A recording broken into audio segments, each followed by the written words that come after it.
Samuel, God's boy, servant. Hannah was a good woman, married to Elkanah, a good man.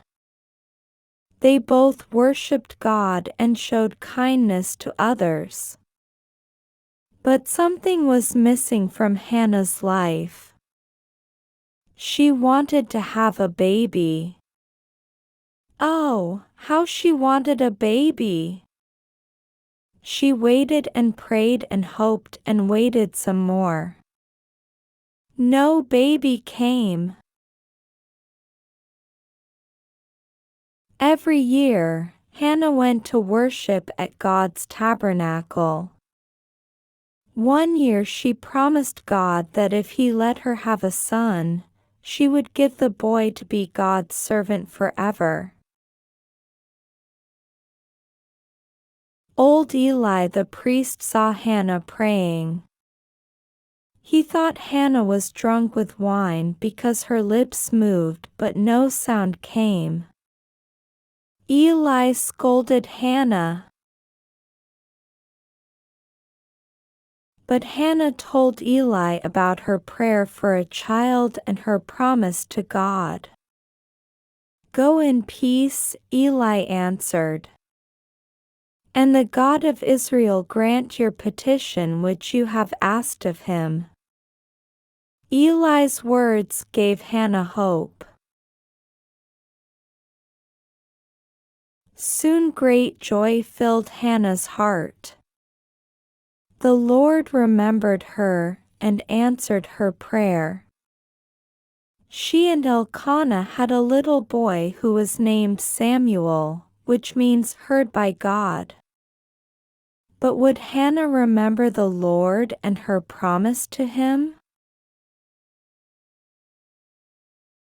Hannah stopped going to the tabernacle each year. Oh, dear! Had she broken her promise to God? No, Hannah was waiting until Samuel was old enough to live at the tabernacle and help Eli in God's service. Then she brought him to the tabernacle. God honored Hannah's great faithfulness. After Samuel, God gave her 3 more sons and 2 daughters. Every year, Hannah went to the tabernacle to worship God and to bring a new robe she made for Samuel. Samuel was not Eli's only helper. Eli's sons, Hophni and Phinehas, also worked there. But they dishonored God by doing wicked things, and would not change even when their father Eli begged them. Eli should have fired them from working in the tabernacle. But he didn't. One night, Samuel heard a voice call him. The boy thought it was Eli calling. "Here I am," he said. "I did not call," Eli replied. This happened 3 times. Then Eli knew God wanted to speak to Samuel.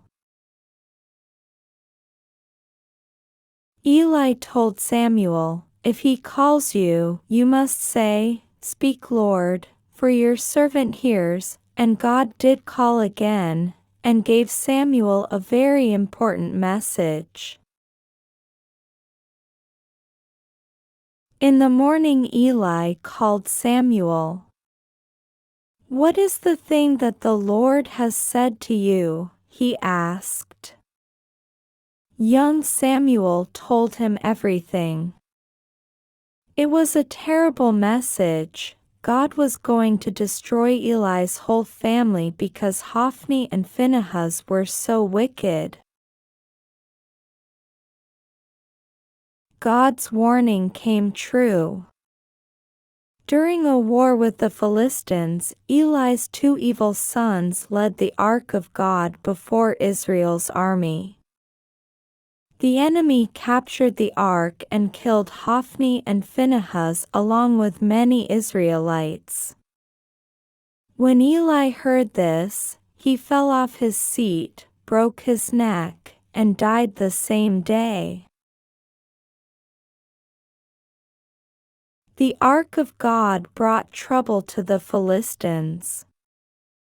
They put it in the temple of Dagon, their false god.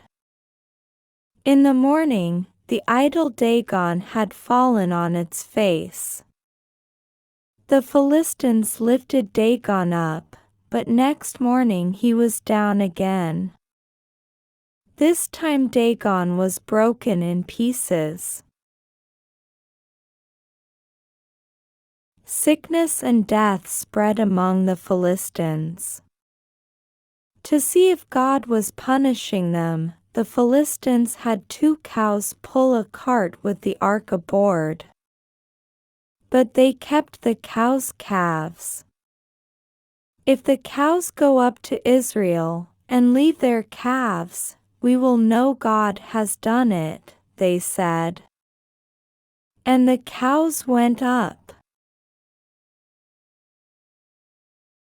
Then Samuel, who was now a grown man, spoke to all the people of Israel.